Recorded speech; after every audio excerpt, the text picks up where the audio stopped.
international buzzing news. कोविड-19 के second wave का असर पूरे इंडिया में पहले वेव से बहुत ज्यादा हुआ और इसका बहुत खामियाजा भुगतना पड़ा है रियल एस्टेट इंडस्ट्री को। ये बात और साफ हुई है confederation of real estate developers association of India यानी क्रेडाई के सर्वे से, जिसमें देश भर के करीब 5000 डेवलपर्स ने हिस्सा लिया। इसमें 90% का मानना है कि सेकेंड वेव बहुत डेवास्टेटिंग रहा है। इस सर्वे के अनुसार labour shortage, financial constraints, approval delays, increase construction cost और डिमांड का लगातार गिरना डेवलपर्स के लिए बड़ा चैलेंज असर हुआ है। क्रेडाई एमसीएचआई रायगढ़ के फाउंडर प्रेसिडेंट और प्रजापति ग्रुप के chairman and managing director Rajesh Prajapati ने नवी मुंबई पे हुए इम्पैक्ट की जानकारी देते हुए सिडको और म्युनिसिपल कॉर्पोरेशन से अपील की है कि वो ईज ऑफ डूइंग बिजनेस पे जोर देते हुए डेवलपर्स को अप्रूवल्स और लीज प्रीमियम जैसे इश्यूज में राहत दें। कुछ दिनों पहले एक सर्वे किया था ऑल इंडिया और इस सर्वे के दौरान काफ़ी अलार्मिंग सिचुएशन सामने आया है।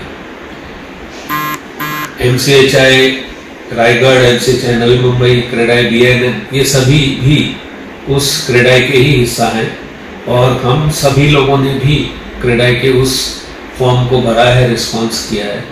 जैसे 5000 डेवलपर्स पूरे हिंदुस्तान में एक परेशानी के साथ जूझ रहे हैं, उसी तरह से नवी मुंबई के भी डेवलपर्स परेशानी से जूझ रहे हैं।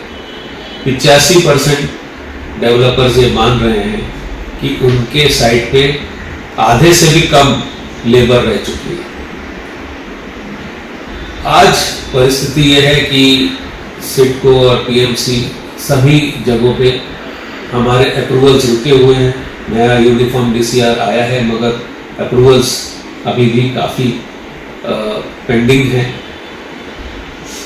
और कस्टमर्स साइट पे आ नहीं पा रहे हैं बिकॉज ऑफ कोविड, इसलिए हमारा सेल कम हो गया है। तो इन सब परिस्थितियों को देखते हुए सिडको और urban development ministry government of Maharashtra से हमारा अनुरोध है कि वो हमें ऐसे माहौल में कुछ हेल्प करे, कोई मदद करे, जिससे कि हमारे जो परेशानियां हैं वो कम हो, कुछ ईज ऑफ डूइंग बिजनेस हमको मिले। और ईज ऑफ डूइंग बिजनेस इस तरीके से कि जो हमारा एएलपी है, एडिशनल लीज प्रीमियम, उसके अंदर कोई सहूलियत मिले, कुछ कटौती हो, सेविंग्स हो। जो हमारे फ्री कंस्ट्रक्शन पीरियड रहता है प्लॉटों में, वो फ्री कंस्ट्रक्शन पीरियड कुछ बढ़ा के मिले इस तरह से। और जो हमारे परमिशंस हैं उनको, जैसे पिछले कोविड के सिचुएशन में 9 महीने का एक्सटेंशन मिला था, इस बार भी कुछ एक्सटेंशन मिले 9 महीने या 12 महीने का। तो इस तरह से एक पैकेज बना के हमें अगर मिले तो नवी मुंबई के जो बिल्डर्स हैं, डेवलपर्स हैं, उनको कुछ राहत मिलेगा। जिनका ऑलरेडी काम चालू है मगर काम एक्चुअल देखा जाए तो काफ़ी स्लो है।